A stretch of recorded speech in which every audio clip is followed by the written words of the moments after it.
we're going to call it the Fee and Micah Coffee Podcast, and we're going to talk about different types of coffee. We're going to try coffee. It's like brewing brutes. The brewing brutes.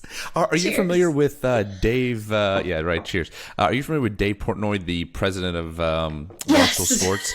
Yes. Okay. Well, I didn't know. Love Anyways, him.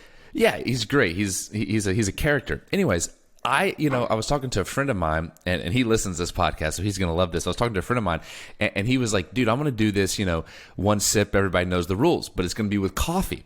Oh yes. Yeah, and I probably have to ask him before this goes live if I can say that, because I don't know if he's actually doing that. Did he? Yeah. So Does if he I just own the rights to that? Yes. Saying that. So I probably should check with him. I'm gonna have to cut that out. Anyways, I was like, that's a great idea. To your point, you were saying, go to these coffee shops, have, I don't know, whatever. It's you get an espresso shot, you get a cortado, whatever, and you basically film it, and you talk about freaking coffee. Like, I would love that job. I feel like that would take off, because coffee is such a staple in so many people's days, and where the whole question is where do you get your coffee? What's your favorite coffee? Where's the good coffee 100%. spots? I'm always, every city I go to, I always check local coffee shops. I gotta go. So yeah, no, I agree with that. I think you're onto something. That's a very good idea. I approve. Good, yeah, and I'm also trying to I'm also trying to leverage this podcast platform to get a sponsorship from any coffee companies out there. Good Dudes Coffee, Josh Bridges, Cooper Marsh. Hook me up. I'll have to get you hooked up. I will happily have this podcast called the Good Dudes Brute Strength Podcast, or Brute Strength Podcast, like however they say it. I don't know how they do it. Yeah, I'm not that guy. I'm just the talking head. But I will get you the hookup and connect. I feel like we're making a lot of progress this morning on a lot of things. This is a business call and a podcast, folks. Look, right. And if you don't like coffee and you're listening to this, I'm sorry, all right? But now that we're on this, I'm going to give my favorite, and I didn't plan this, but we just started talking about coffee because she had coffee, and I was like, how many are you in? This sounds like a drug addict. Like, how many are you in? Like, it's horrible. Okay, so I'm going to give my top 3 favorite coffees. I'm going to give you a minute to think in case I put you on the spot. Okay, so I'm going to go with... So I lived in North Carolina for 5 years, so I'm going to go with Counterculture. They're based out of Durham, North Carolina. I think they do a great job. Ethiopian, anything Ethiopian from them, love it. They do a really good job. And let's see. The second one would be, and I hope I'm not butchering their name because I would feel bad. I think it's called Onyx. I think Onyx. It's a really good brand. Really like their coffee. Very, very, very, very, very good. And then this brand called Methodical that my wife got me on. I believe it's out of South Carolina. That's super good. I like the Blue Boy from them. So those are probably my top 3, somewhere right in there. So, oh, that's actually really good to know. Yeah. I'll say local Cleveland coffee shops. For anyone listening, you got to visit, because I know more coffee shop names, and there's so many different things of coffee. I don't even memorize the names of the things that I'm drinking. I'm just like, this is good, or this is not good. 100%. That's fine. Nervous Dog in Beechwood. Ooh, I like that name. Rising Star in downtown Cleveland, I love. And then any kind of Phoenix coffee shop, which is in Coventry. There's one in our downtown area. So those are the 3. Anyone listening, check them out. Okay, beautiful. If you're in I am Cleveland. not sponsored by any of them. No, but evidently she's got a but hookup. I love them. So what's your hookup with Good Dudes then? Well, my agent, Cooper Marsh, is actually part of that company, and Josh Bridges, I believe, maybe owns that company. I don't know how that works. I have no idea. Yeah, okay. Cooper has sent me some really, really good Dudes coffee, and it's funny because I ended up getting it in a Gaines box one month, and I'm like, they gave me a coffee cup or a coffee mug, and then bag of coffee, and I was like, oh my god, this is amazing. Or I'm sorry, just a coffee mug, and then Cooper sends me an actual bag of coffee to try. And I probably finished it within a week, and I think I had something called the Washington, if I remember correctly. Yeah, I think they're all named after generals or presidents or something. Yeah. Okay. Good Dudes Coffee, so good. And so, first of all, I need to get a little bit more of that coffee, speaking of that. But then I'll have to get you that hookup. So my agent, Cooper Marsh, he's one of the men behind the scenes over there. I gotcha. Okay, makes sense. And I'll message you after this podcast. I'll message you the places you can get that coffee. I think it's, if you're into like, my favorite is Ethiopian coffee. If you're into that, it's just really, really good. Anyways, sorry, we haven't talked anything about CrossFit. We talked about coffee, so I apologize for those listening. But we're passionate about coffee. We're going to do a Brutes and Brews. Coffee and CrossFit over here. Yeah. Coffee and CrossFit, Brutes and Brews. I love the alliteration. I think if you're good at alliteration, you can like make anything work. So look, I'm sure other people have told you, or I hope someone's told you, but welcome to the team, the Brute fam. That's amazing. Officially. Yeah, officially. Yeah, so like tell me, like how did that come about? Because obviously, I just got told over a text message. Like they don't. Yeah. I mean, they don't do anything fancy with me. So I want to hear it from you. So I'm definitely officially Team Brute Strength. I'm so excited, and how that all happened was after, reflecting a little bit this past season and how things went and how things didn't go also the way that I was hoping that they would go. Not qualifying for the games was definitely, such a bummer. And but there was a lot of reflection going on like, what are my holes? What do I need to work on? And how am I going to progress forward, considering that, my training partner, Scott, is moving on. He's been in the sport for so long, and he's pursuing, different business endeavors, and I'm so excited for him.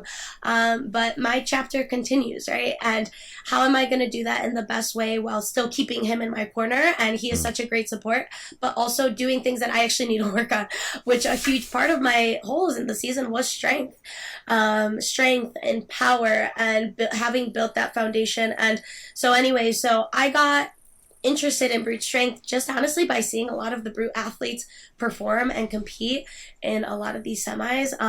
A huge one that I was so impressed by honestly was Emma Carey. Like we've gotten to connect over these last couple months. She's just like the biggest sweetheart, so humble.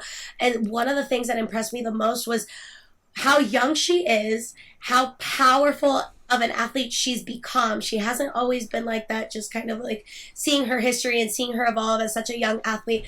And she's so young, and she is just, the 200-pound snatch at the Granite Games, like, I gotta say, like, I'm sure everyone is just, like, blown away at that. And just, like, in general, like, she is just a strong, young, humble athlete. And I saw her at the Granite Games, saw her compete at the games, and I'm like, that's what I'm impressed by, like being as young as she is, her development through the years, and how it's not just her strength, but she's able to perform in her all-around capacity and fitness, was just so impressive. And I haven't seen anything like it, and I almost related to her in a way where I am one of those smaller athletes. I do have those strength holes that I need help on improving and really showing up in, and I need to start dedicating time to that. And because of that, I talked to some people in different programs, but I ended up connecting with Torres at Brute Strength and really just fell in love with the community and the culture and his plan. So that's kind of what got me hooked, and I'm on board now. Yeah, that's such a good story because anyone, first of all, it's Emma Carey. She was on, I think, the last week, the week before last, and one of the most kind people that I've ever spoken to. And it was almost this dichotomy, like in my head of like, how are you so kind but so like fierce? Because if you talk to her, she's not cocky. But it's just very interesting, this like dichotomy that exists with Emma Carey. But anyways, yeah, you're right. She's amazing. But back to Matt Torres. Matt was a guy that when I first spoke with him, I was like, man, how is this guy not blown up?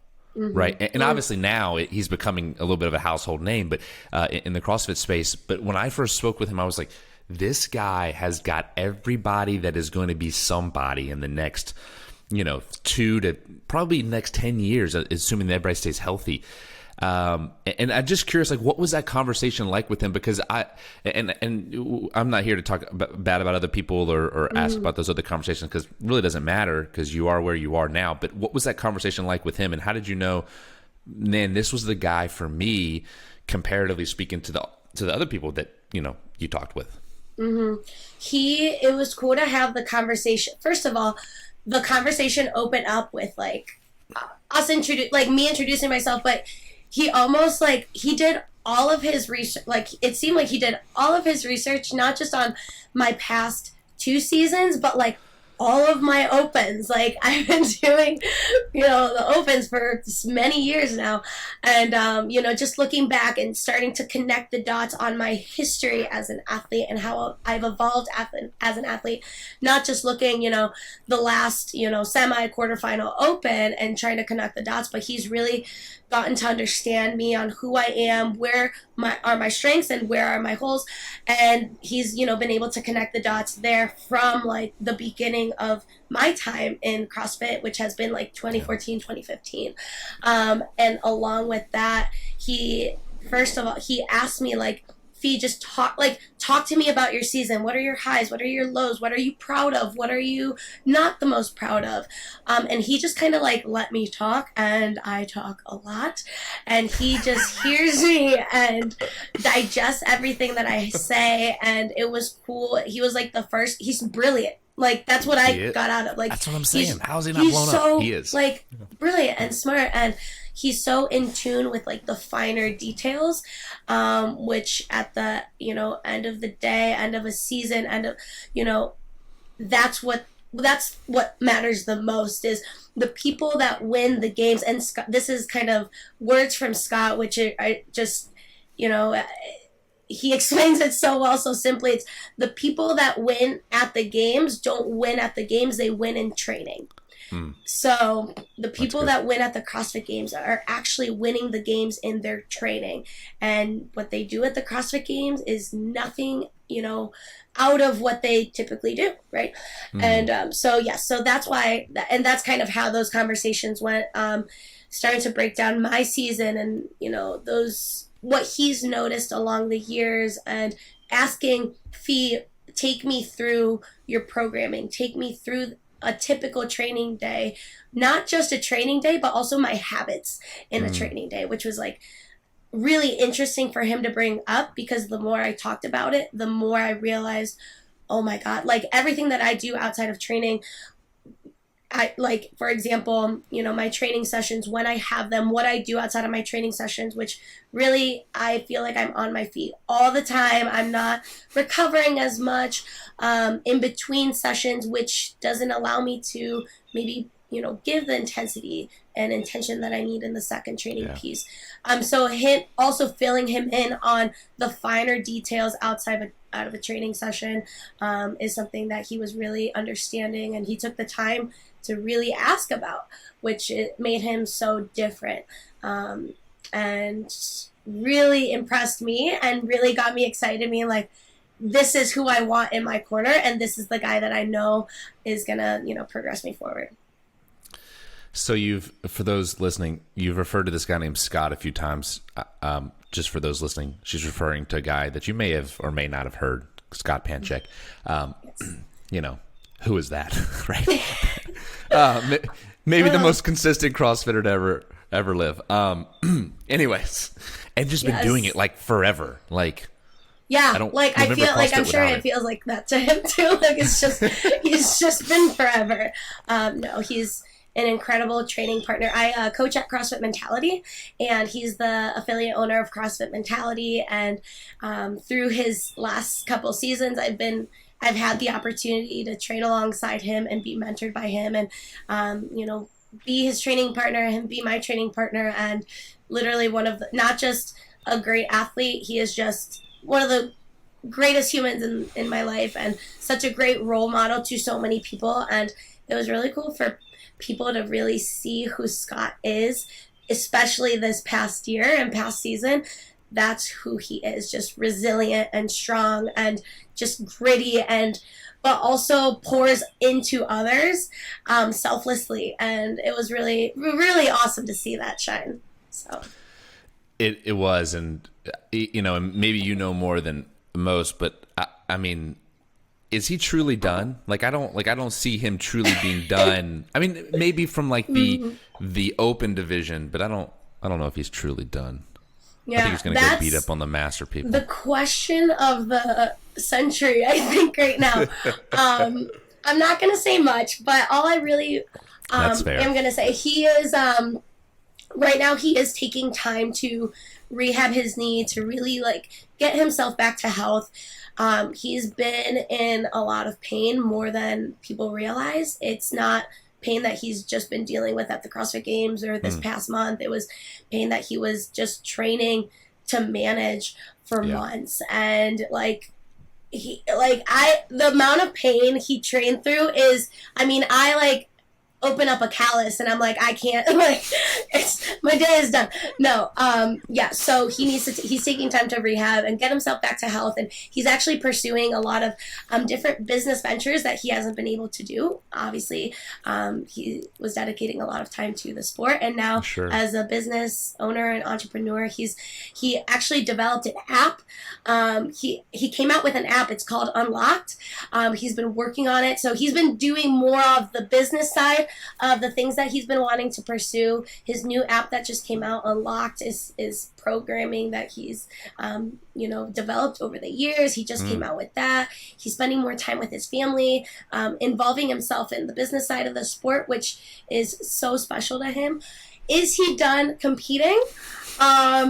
He still has the competition bug, I will say. So who knows? Maybe, in a future he'll, text me and be like, Fee, you wanna get back to some Pancheck? Who knows? But I think it was really cool to he went out on the, here's my Siri going off. He went out for the season, not showing what he was physically capable of. So we'll see. So back to you, and you talk about your habits outside of training. It sounds like, just from connecting the dots, so you coach at mentality, right? Mm-hmm. All right. So you're standing all day, right? You're working out, you're standing all day. I've heard you in another podcast talk about, and this was something really interesting as I was preparing for this, as I tried to do my best and listen to the last like 2 or 3 podcasts that people are on, because I don't want to ask the same questions. That would be annoying. I wouldn't want to be asked the same questions. I try to put myself in another person's shoes, and I think it's kind of a polite thing. It's like, how did you get into CrossFit? Well, guys, if you want to know how she got into CrossFit, you can go back to listen to the last 13 podcasts that she's been on, and I promise that's the same question they all ask. So we're maybe it comes up, maybe it doesn't, but I'm not asking that. So one thing that I really, there were lots of things that stood out, but one thing that stood out above the rest was you would say this over and over again. It was so interesting when you would talk about whether your school or your training or your coaching, you kept saying this word or this phrase over and over. I get to go back to the gym. I get to go back to class. I get to. And what I hear so many times is, I have to do this extra session. I have to, or I need to.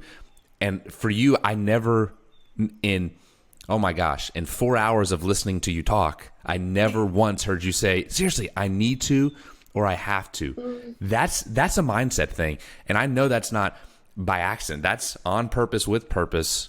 Where did that come from? I mean, is that like a family thing? Is that like you just work on yourself? That was fascinating to me.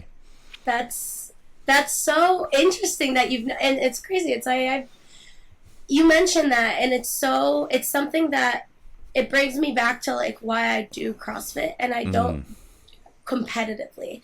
I don't do it because I don't do it to be a professional athlete. Like, that kind of just like, it happened and it evolved, and now I'm like here, which is an honor, and it's so insane. Like, it's still like crazy to me that I do get this chance. And I guess to bring it back to your point, I do see things as like, I don't do it because I have to. I do it because I want to. Like, I get to do and have these opportunities, and I get to create these special relationships. I get to represent, women of my culture that maybe aren't as represented in the sport, because they don't have those opportunities. They don't get to do the same things that I do. I'm very blessed. And something that we talk about a lot, Scott and I, like, the culture that we have at Mentality is so special, and the reason that I was drawn to that community in the first place, I hadn't always been there, was because of, I guess, the mindset that Scott and Kristen, his wife, they own that affiliate, and their coaches, they have this mindset that we're not here because we have to, but we're here because we get to, be together. We get to build this community together. We get to do things that are so good for us, and we get to celebrate those things. And when you start to think of anything that you do in life is as an opportunity that you get to do, you start to appreciate everything that you get to do. And even in the hard moments of the sport or of a job or of school, right, whatever it is that you're doing, you start to think of it as, I get to go to school. I get to have this position, or I get to apply for a position where some people don't have that. You start to have so much passion in what you're doing, and no matter what the result is, whether you qualify for the games, in my case, or you don't qualify for the games, you get to still pursue it with some fire and some excitement. And I think that's where it all stems from. This sport could eat you, and they eat you and spit you out, right? It really gets to people, and it maybe sometimes starts to feel like a job when you get to a certain point, and when you go to work thinking that and having the mindset, this is just a job, I have to do this, I have to make money, I have to perform high, and I have to make some kind of representation, and I have to make some money out of this. It eats you up. Like, it is awful. And you're at the gym however many hours, and you think in that way, you're not going to last at all. And that's kind of, people that are doing this know that it is something that could be so great and take you in give you so many great opportunities, but it could also be detrimental if you let it. It really is interesting to hear different people's perspectives, because as you get to talking to so many different people and they have so many different backgrounds, it's like I'm always fascinated by this. My wife and I talk about this a lot. It's let's see, we've been married, I don't know, 7-8 months, so newer at this. And what we talk about is how you were raised, and I'm coming back to a point that you made just a second ago. How you were raised, it plays such like what I call a silent role. Like, you don't really ever talk about it, but it plays such a silent role in the way that you approach life or the way that you do things. And no one ever questions, this is a powerful thought, no one ever questions the beliefs that they truly believe in, like those deep-seated ones that don't need any explanation. They're there. They're there. Some people it's religion, some people it's just like familial type of deal. And it's so interesting to see that, like, someone like you comes into the sport kind of finding the sport by accident, is what it sounds like from what you've alluded to, and has this like just mentality that, hey, ironic that it's called mentality, CrossFit mentality. Yeah, right. Yeah, ironic. But has this mentality that, hey, look, everything I have is truly given as a gift, and it can all be taken away in a second. And so I'm going to take the best of what all of this is and try to make the best of it and have this I get to mentality. I think that's interesting, because most people, I should say most people, a lot of people that I speak to, it just seems like it's like a bedrad, like they're just like kind of gumming through the mud, and it's just very like, oh, like I'm just trying to like get to the next thing, and for you, I don't get that vibe. Like I get the very opposite vibe of like, hey, if it was all taken away tomorrow, yeah, I'd be sad, but that's not who I am. And I'm curious, how do you separate that identity? Because in the sport of CrossFit, it's like these athletes, that is their identity, and for you, it just doesn't sound like that. Maybe I'm wrong. Maybe I'm reading into it in an incorrect way. I'm curious to hear your thoughts on it. You are so right, and I think it's the reason that I think I question for the world that Scott asked me months ago. This is at some point in our training session. He goes, if you were to take the thing that you're most recognized for a lot of athletes it is their sport. You take that away, and if you were to, tell someone who you are, you can't say you're a CrossFit Games athlete. You can't say you're a football player. You're a doctor, a lawyer. The thing that you're most known for, you can't say that to anyone. But who actually are you? if you can't say the thing that you are most known for, and that kind of brings me back to, how do you separate, how do you not like have the tendency to define yourself through sport?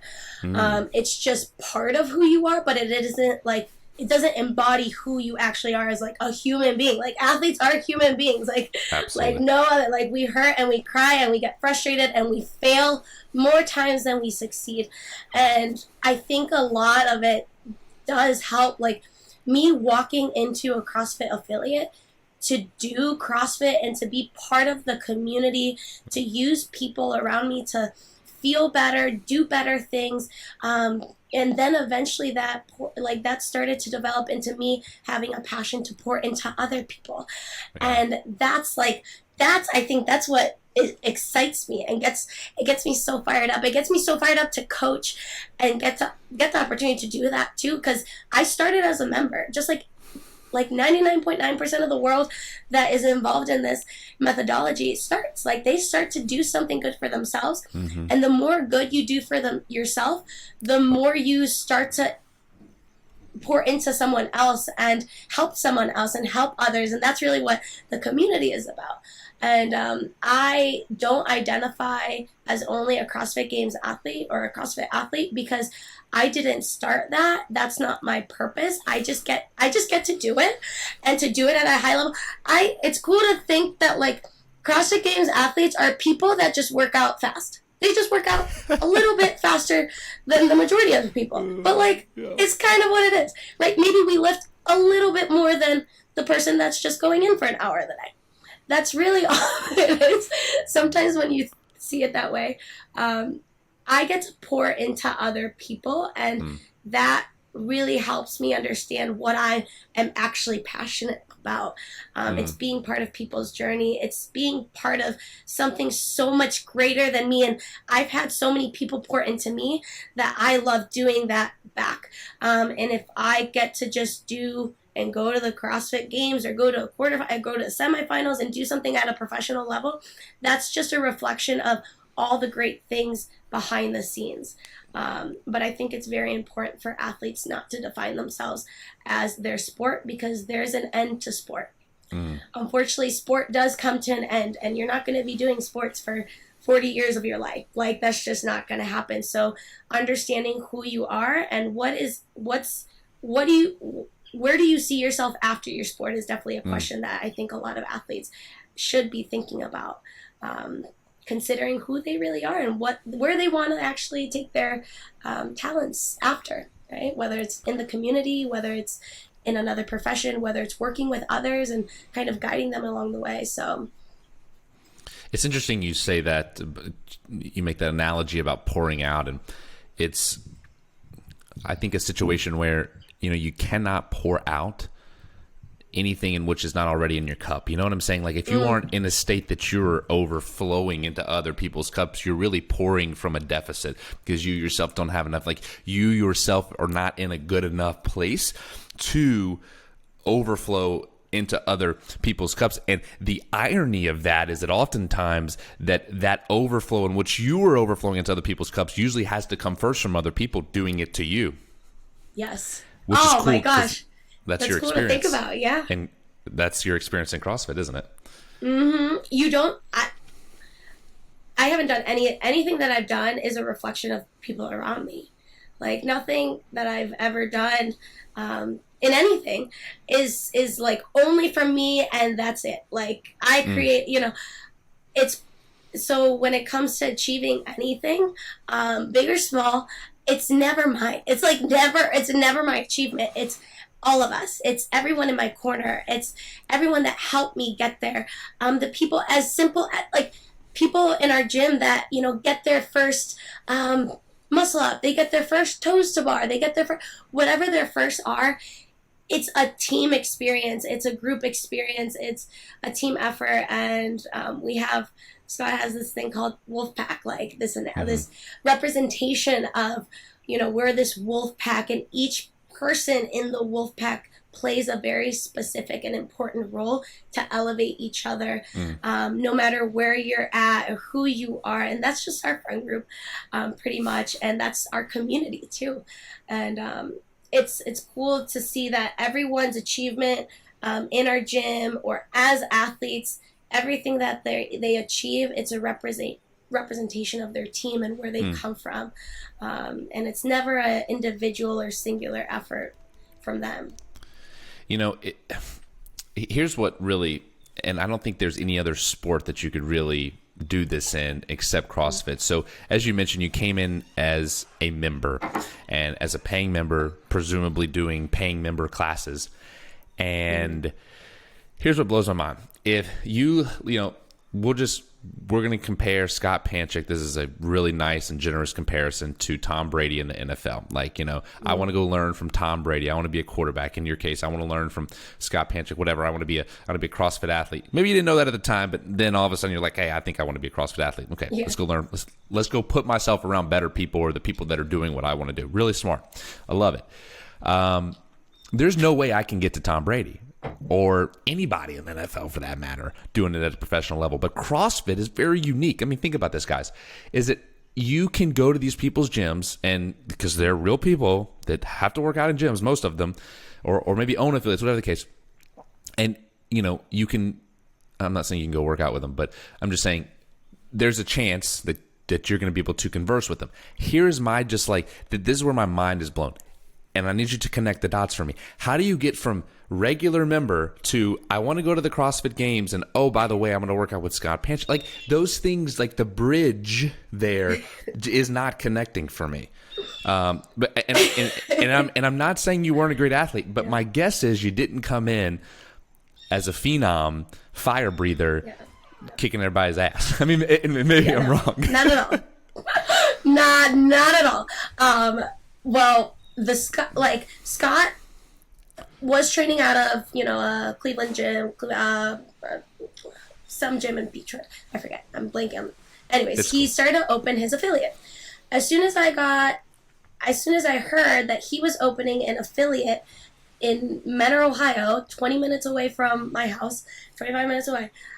That's kind of like that initiated that. Now, got it. Me, just person that wanted to be surrounded by a community that is geared towards that higher performance, higher level of achievement, because that's when I started to want to eventually achieve competitive things.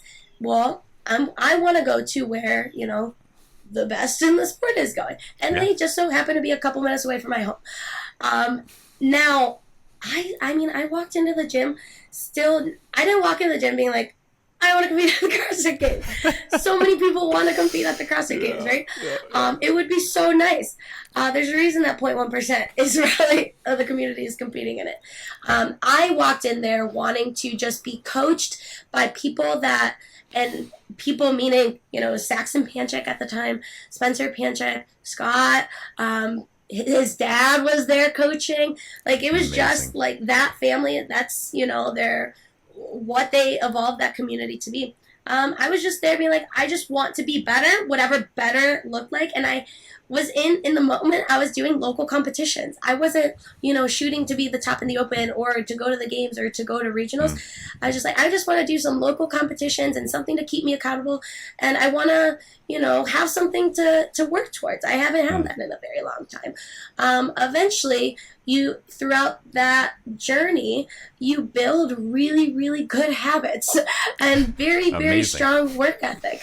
And it's kind of crazy that you don't really need to be talented in this sport. You really don't. You get to, you don't have to have this crazy, natural ability.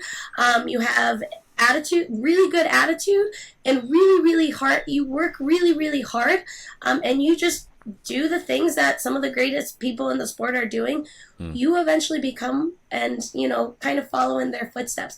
But it's cool to be involved in a sport where you don't have to come from 10 years of experience and then because of that, you get to be great here. No, you don't have to be talented. You just have to have a really awesome attitude and you have to have the willingness to just work hard. And you have that. Honestly, anyone who's anyone, I think could do it because that's what I came from. And that's it. And you have passion for it? Even better. you see it as something that you're just passionate to do, you are set in this, or you just have longevity. You get to do this for as long as you want to, and that's really how it started. Clip it, folks. Clip it. That's the clip right there. That's the promo clip. Perfect. Attitude and effort. There you go. Clip it. Okay, so you start training with Scott Panchik, and and I think this is where things are going to start tying together and just so you know, what I'd like to bridge is, you getting to a point with Scott and training with him and having the success that you had, and then the other side of the spectrum saying, okay, well, I'm not where I want to be, and I think that, some level of a coach change and those types of things. And I'm not saying Scott was your coach, because I don't. That's every time I've ever heard you talk about him, it's very clear it's a training partner. I'm curious if you could bridge that gap with, hey, I'm doing a lot of X, Y, Z over here, but that's not getting me ultimately where I want to be, which is ABC. Because outside looking in, and from what I've seen from Scott, it's that very I don't know, maybe that like old mentality of like CrossFit, which is like do a bunch of volume, because that's like it's I call it the Rich Froning style training, right? Because he made it famous. Like, let's just work our butts off, and we're just going to literally out train and out will everyone else. Is what it seems to me. Probably some of the hardest training that I could imagine one having to do. Yeah, you're like, yeah, it is. Yeah. Yeah. That so it was really cool Scott this past season, I training with him these last couple years, specifically this last season, he partnered with Mayhem. He was on Mayhem team for a little bit until COVID changed a lot of things, and that kind of changed his plan, but he continued on, and he continued to have Rich in his corner. It was cool to kind of see, like, the OGs of the sport working together, and so he was a big part of like continuing to train in that same way from his experiences with Mayhem Freedom, and continue to kind of do that in his own training.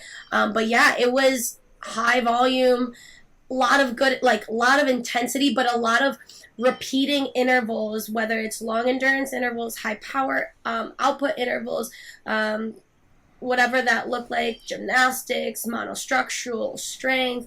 The sessions are long and they're hard, but I didn't start like that at all. Like, kind of, I eased into it. Like, I had to, or else I would have gotten injured or burnt out. And I mean, I only got to train with Scott these last maybe 3 years, as soon as I competed at 2018 individual regionals, and then like things really started to take off for me.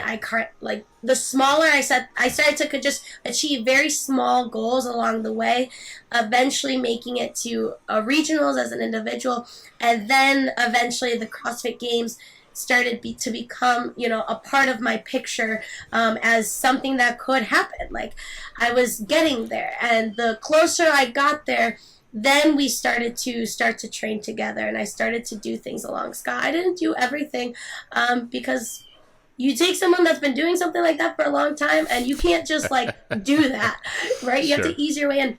So a lot of our training sessions, like, I was modifying things, like, and I think a lot of times people think that modifying is something that only people that are starting CrossFit do. No, I was modifying volume. I was modifying and scaling certain things that I just wasn't ready to take on. But I eased my way in, and that's really, eventually, that's what training became. Just like you mentioned, that Rich Froning style training is what Mayhem is, and it's also what the Mayhem athletes do. It's incredible, and that's what I come to know, that high volume, intensity, long sessions, just they're grueling. They are grueling, but it's because Rich, Mayhem Freedom, Haley Adams, Mayhem athlete. They're also incredible athletes, and so that's kind of what training has been looking like. Rich Froning invented the phrase rest, rinse, and repeat. If you don't know what that is, just go look at some free Mayhem Freedom or Mayhem programming, you'll understand what I'm talking about. You become very gritty. Like you become really good at hurting for long periods of time, and you just accept your fate. You're just like, I'm here for 8 more intervals, and it is what it is, and I'm just gonna hold on. That was like every day. No, it's just they are just gritty athletes. It's really cool to build friendships with them, and they are just some great people as well. And it's been such a pleasure and honor to even meet them. I got to go to camp over there, so yeah, they're just good people over there. I learned a lot. And so with someone like Scott, he's obviously very, very strong from whatever background, whether it's a football background or just been training age. You just accumulate strength over time. Being consistent. I think there's power in that. And then someone like you that says, hey, I need to get stronger. There's some holes that I need to fill in my game. I mean, I think it takes a lot of maturity. I mean, heck, I think it does. I mean, look, I don't even like buying almond milk when I normally buy cashew milk. Like, I'm just like, I don't like the change. You know what I'm saying? So for someone, I mean, I'm serious. Like, love my cashew milk, right? Yeah, Silk's can sponsor me. It's totally okay. Anyways, look, I'm Silky Smooth over here. Yep. I am open for sponsorships, people. Okay, I'm open. I'm here for it. Okay. So, anyways, so I guess where I'm going with this is like it takes a lot of maturity from my side of the table to go, hey, I'm not where I want to be ultimately, because you've said it so many times. Like, I set these goals and then I go, oh, the CrossFit Games is reachable. It's in reach now. Yeah. I mean, at what point did you go, hey, what was the crux? What was the turning point? Did you go, I need to make a change. I have to make a change in order to achieve the goals that I want to achieve.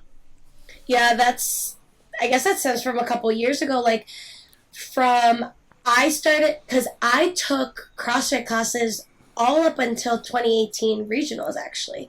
That's insane. Yeah, it's really cool to say that at that time, like, I was able to make it to regionals, being involved in CrossFit classes. And so Scott helped me in that way, like, where I wasn't necessarily training with him. I was training with my friends in class. He helped me kind of change certain things in class to make it still challenging for me.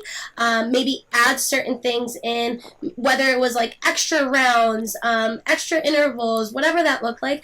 I was still in class, but we still were, and it kind of stems, like, this is kind of the beauty of the CrossFit methodology, that you could be in class from top athletes that have been doing it for several years, or top of the sport. You could be in class with moms that are pregnant, which we have many of right now, and grandmothers and aunts, and you make it as challenging as you need to make it the best session and most efficient session of your day. And so so that's how really it started. And then it continued on, and then eventually I was doing we have something that's called extra credit. So it's the hour class, and then an extra piece, it might be extra strength material or conditioning or gymnastics, whatever it is. So I would do everything that he programmed that day. And then eventually I just needed more when it came to, I knew that my conditioning wasn't where it needed to be. I knew that there are certain things that were coming up that I wasn't prepared for. And so I would ask Scott, like, what else can I do? What I need more. And because I wasn't going to be a top girl if I wasn't working on my conditioning. So I just did like more conditioning, eased into a little bit more volume. But for a while, I was still taking classes until 2019, probably my first game season. Yeah. So 2018, you're still doing, so you make it to regionals doing essentially the class WOD, and whatever extra credit Scott had programmed that day. 2019, you obviously make it to the games. Now, 19 was the year, it was the crazy year that they changed all types of stuff. There's, 80 people at the games. There's national champions. There's people that maybe had business being there, maybe didn't. I don't know. I'm not going to debate that, but it is what it is. What was it like? What was what was your outlook going into that year? Obviously, you'd made it to regionals the previous year, and then this year things are changing. It's a bigger field. I mean, what was that like for you going into that? And did you feel like, hey, I'm ready to compete, or was there a little bit of imposter syndrome that you were like, do I belong here? That was there was like a lot of mixed emotions going into that, because I mean, I worked so hard because alongside of him, I mean, I didn't feel necessarily unprepared.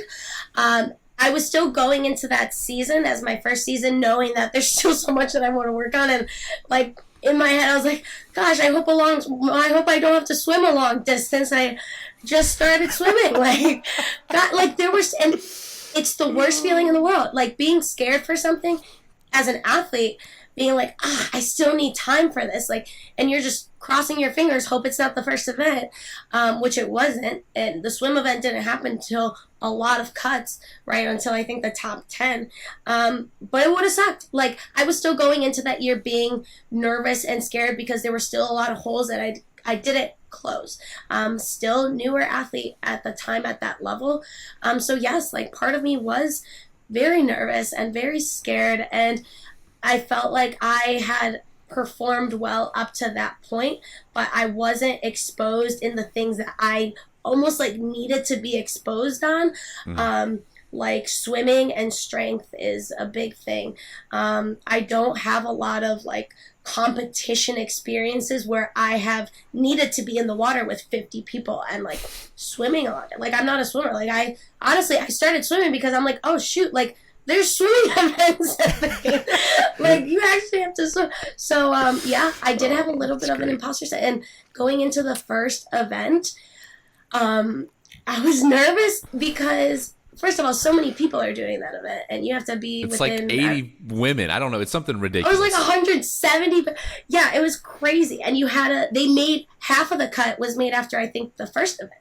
It was, yeah. And part of me was, before we got to know, it was like, what is this? Am I ready for it? Like, what if I don't make the top, like, half? Like, was I really meant to come? So, yeah, as much as I want to say that I wasn't feeling that, I was.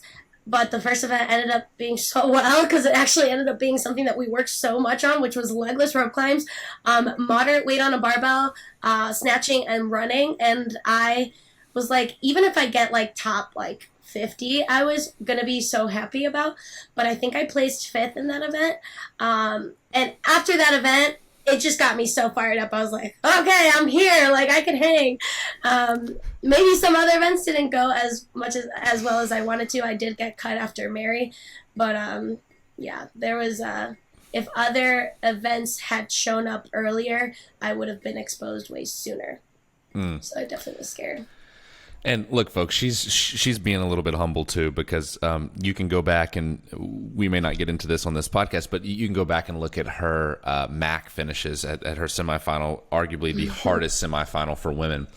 Actually, you know what? No, I'm not going to say arguably. It was the hardest semifinal for women. Okay, and you placed 7th.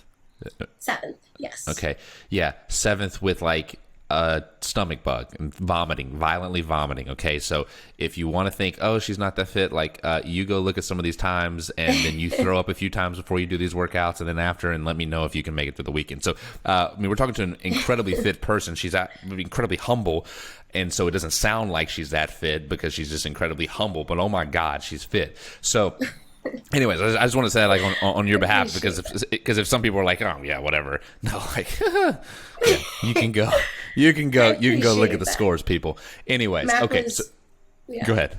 MACC was challenge, like, obviously so challenging, but to your point, I am so grateful that I actually was placed in MACC. The hardest semifinal, like, the competitors were they're just some of my best competitors, and it was almost such an honor to it sucked not placing, but to compete against all those girls that just about placed top 10 too, was exactly incredible. Yeah, Tia Toomey, Amanda Barnhart, Haley Adams, Jess Griffith, Brooke Wells, guys. I mean, it was a stacked field. I mean, and there's other people I'm not naming, but anyways, it was ridiculous. All those people, same semifinal. It doesn't seem fair.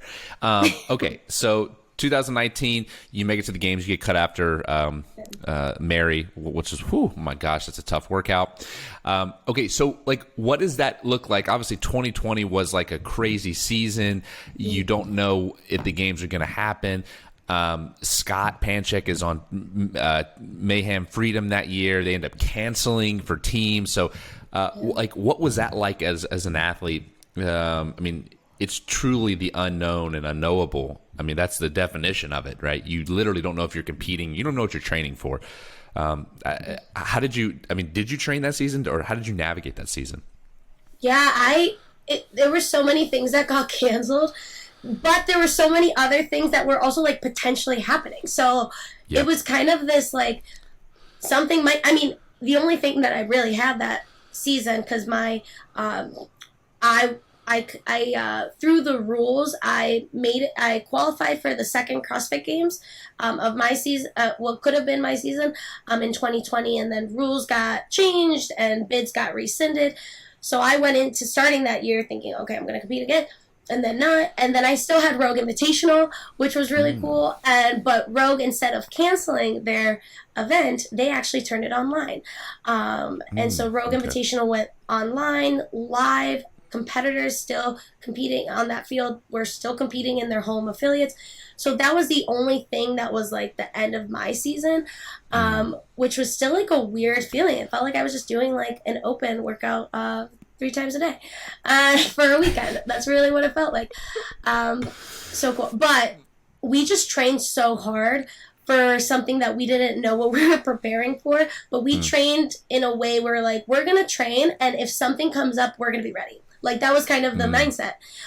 It wasn't like, for a moment, it was like, what are we actually, like, training for? Like, there's no end goal to show this. Should we be dedicating something, you know, in a different way? And we were just like, nope, if a competition comes up, we're going to be so ready, like, ready to rock and roll. And so, games canceled. Mayhem, Rich started to come out with, oh gosh, I forget the Mayhem Madness, I think. That was like a potential team competition. He wanted to offer this competition for teams that got, you know, the division wasn't competing. So he wanted to offer this opportunity, and there was going to be this great event. So I started talking to some other athletes. We started to put a team together, and there was a qualifier for it. We did a full qualifier weekend for it. And at the end of all of it, unfortunately, COVID again continued to be very hard on the community, and a lot of teams that had qualified couldn't travel to Tennessee, to Cookeville. And because of the best teams that qualified, Rich and his team decided, well, we're not going to continue on with this, you know, competition if we can't have the best representing. That wouldn't be fair, and I respected that so much. I think that was so cool of them to do, because it would be so easy to be like, we're just going to take whoever can come. But the fact that he wanted the best of the best representing, just like the games are, was cool. So anyway, that canceled, and we're just like, okay, what's next?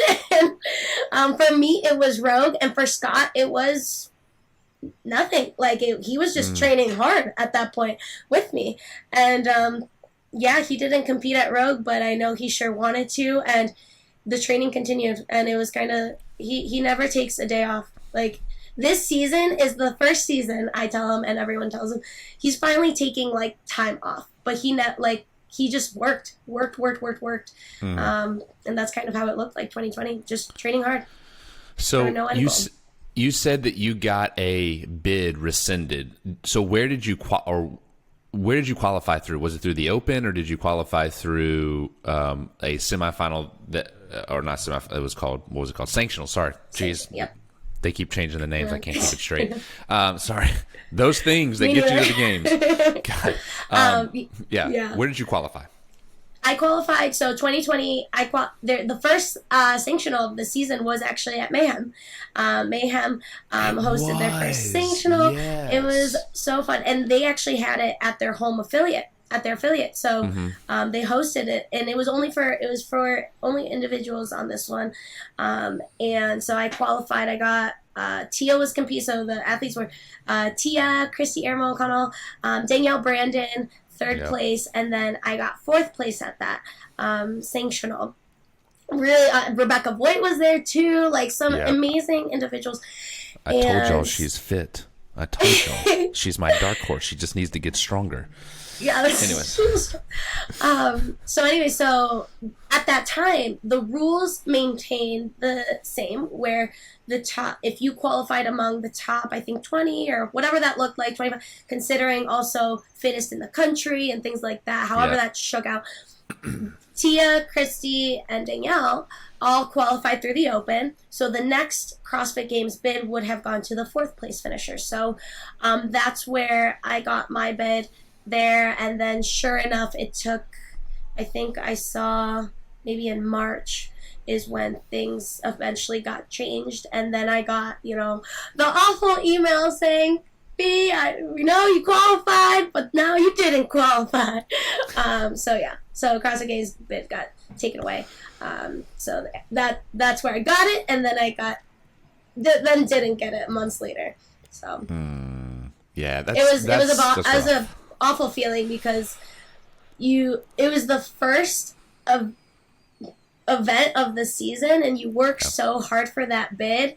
And you're just like, you got it on the first, go at a sanctional, was just like, it's such a weight off of your shoulders. And then to work so hard for something and then get it taken away. Like many athletes got their bids taken away up to that point too. That was a bad feeling. So yeah. No kidding. So as you're going into 2021 and, you end up going to the MACC, we referenced this earlier, you placed 7th at the MACC. And really, I mean, people can listen to this, can go look. I mean, like, if you take her first event out, her snatch event out, she places right up there with the girls, like 4th, 5th, 6th, 7th, like right in there. I mean, you had these top 10 finishes. And so I guess through all of that, was that a catalyst, or what was the catalyst? You go, hey, I've got to this is it. Like, I got to get a coach. I got to get stronger. Like, I'm sick of not being strong enough, because that seems to be the thing that, even in the last chance qualifier, right? That's really the thing that holds you back. It's like everything else is like, you're a really fit human being, but right? It's like, but you can't take, bottom 5 in a strength event. So what was that all about? Because it just, again, I'm fascinated by the maturity to go, I've got to step out of my comfort zone and I've got to make a change. Mm-hmm. Yeah, that was a thing that was like the entire theme of my season, was getting exposed in strength. And it sucks to say, it kind of sucks to say, like, if you take the strength out of it, I would have like made it to the game, but also I didn't. I also wouldn't have been strong enough to do some of the strength components of, like the squat clean ladder, like the run and the heavy squat clean ladder that ascends. And there's certain things that you have to be able to do at the games. And if you're not strong enough at the games, like, there are a lot of things that are going to suck for you there too. And it's starting to become like everyone is becoming fitter and much, much stronger. So they're getting faster, and people are getting more powerful, and people are getting more just stronger in general. And at first, you could kind of get away with those things where maybe, the strength, there was only one little small component of the Open or a sanctional. And like, if you did not great, you could make it up. I couldn't make any of that up. And it was something that no matter, I think my worst outside of the snatch, I think my worst finish was a 7th place finish. It was. And I just remember, like, I was just devastated. Like, I was crying, like, devastated because of the event, how it went, how I was feeling, but also knowing that I couldn't make it. I think, like, in my head, I was just like, I wasn't able to get first place in everything else. It was just not in my cards. And I just couldn't make it up. So it happened, same thing, last chance qualifier. I don't even know what I got on the deadlift. I think I got like a 25th place finish out of 30 girls on the deadlift. You can't make those things up. You'd have to make it up by doing first place finishes across the board if you're gonna get a tank a strength event. So that was a wake up call. I hadn't been working on my strength as much as I need to work on it. And strength just takes so long to develop. Like, it's It not does. like with conditioning, you can, you could crank it up, a month or two out and your conditioning is back. Your volume could get back, but strength just takes months and years to develop. And something that I hadn't worked on was strength. We would always do strength very exhausted for the most part. Scott is very good in strength. He's very strong. Like, Scott's very strong, and he doesn't need to be PRing, a 300-pound snatch or like a 375 squat clean. Like, he's fine and he could do that exhausted, and I'm not that athlete. And because I'm not that athlete, I need to become that athlete. And that's kind of what really, really shifted my gear to really honing in on that. And yes, like, part of me was very uncomfortable being like, this is something I need to work on and I suck at this and I need to change directions here without my training partner. But that's what really did it, especially this year. Speaking of training partners, I know that Matt Torres is getting together the gang down in Naples, Florida. Is that something that you're interested in, or are you going to continue to train in Ohio? Like, you got your people there. Like, what's the moves? What's the monopoly moves for Fee? Yeah, so I'm excited to use and go to the training camps in Florida as many times as I can and as much as I can. I would love to be surrounded by all those great athletes, and I'm excited to be doing that. I think here in the next couple months I'll be making my way down, which is so exciting. I won't move to Florida, which for the reason of I do have a really awesome crew here, great community. I do have, great training partners, and I'm known to also pull people in to, like, be like, hey, what are you doing?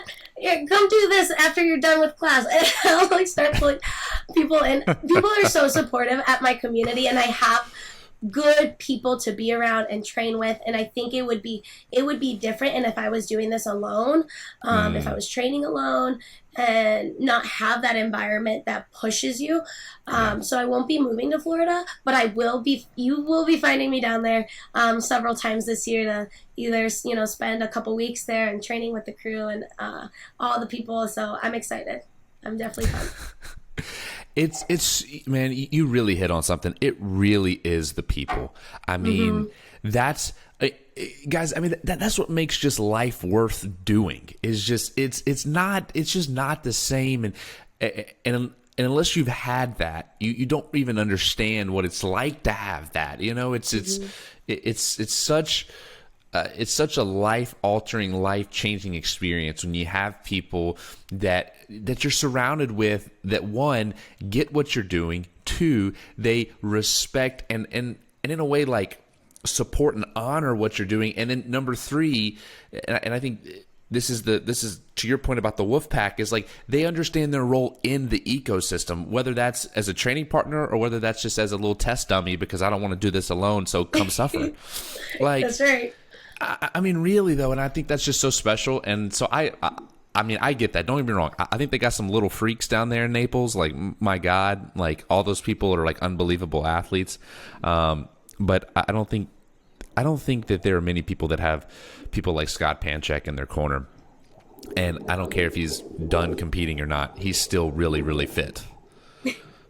He is.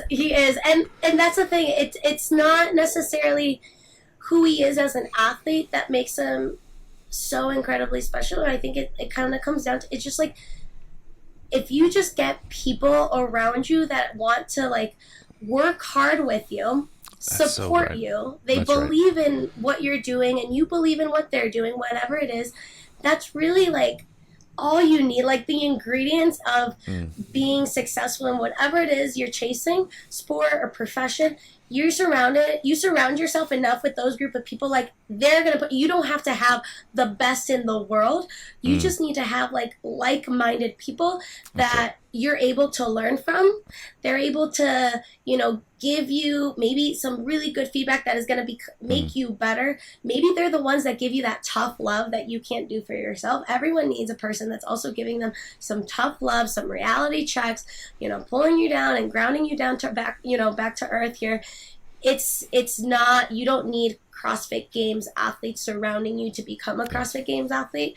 And I'm very convinced of that because not everyone has that. Like, there's not a lot of people out there that are like, but you have enough people to surround yourself of that. Yes, you could become one. And I think that's really what drives a lot of these training camps is you get a lot of, it's not necessarily all games athletes that have been there or have been there for many years. Like there's people that want to go there. So to do that, you have to be surrounded by people that also have those same goals, same mindset, same mentality, same work ethic. And that's kind of the beauty of these camps is that it isn't all and only exclusive to people that have made it to the games before.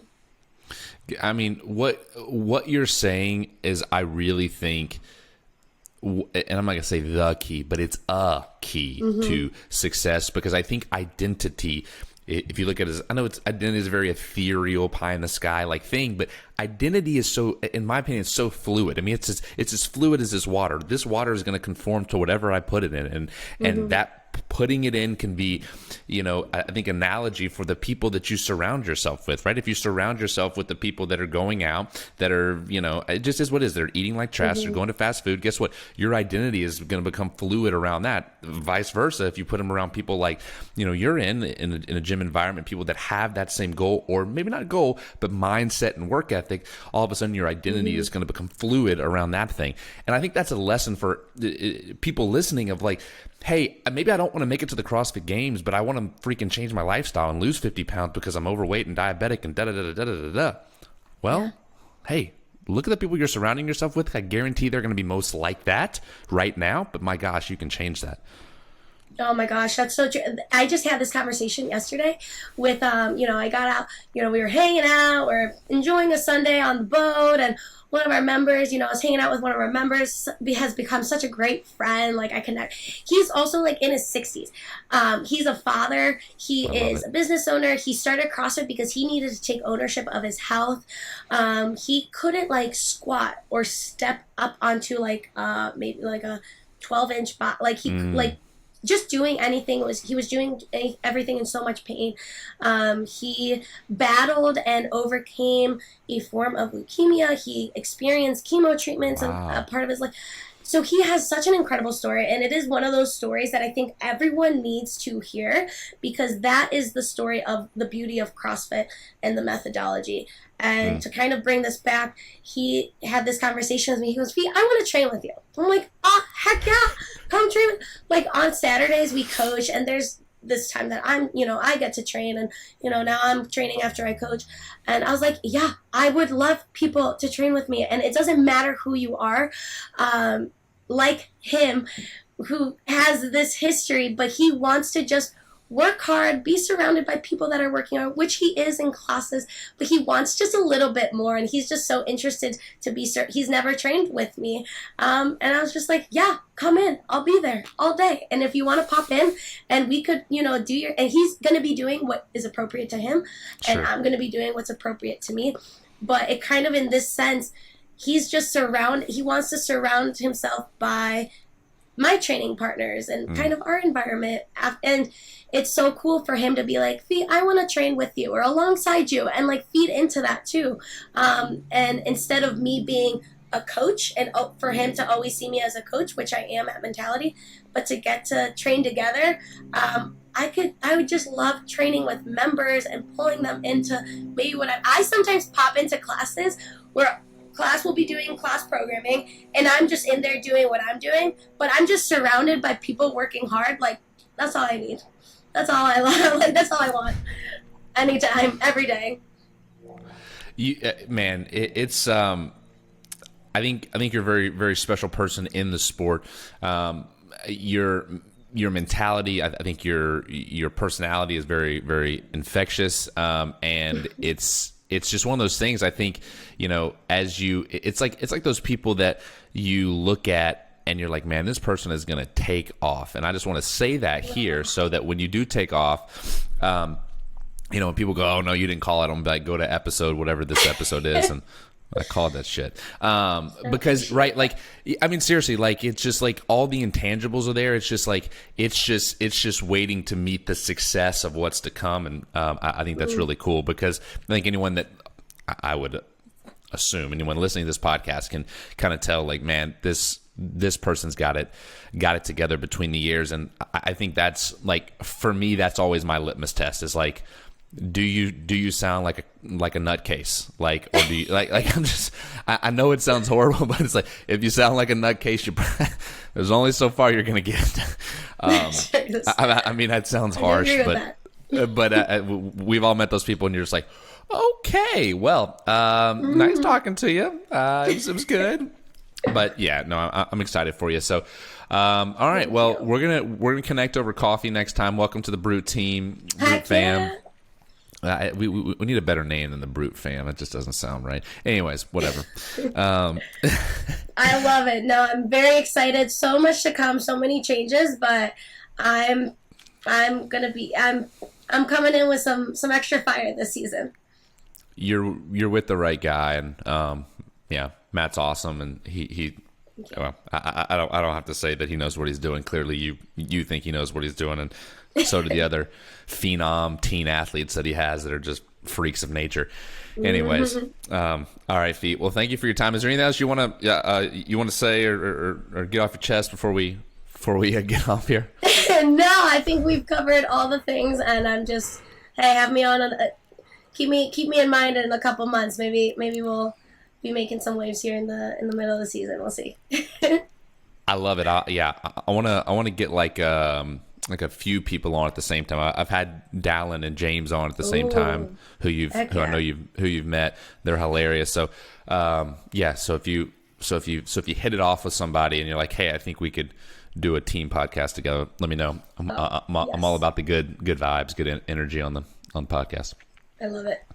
All right, Fee. Thank you so much. I appreciate your time. Thank you. See Bye. Ya.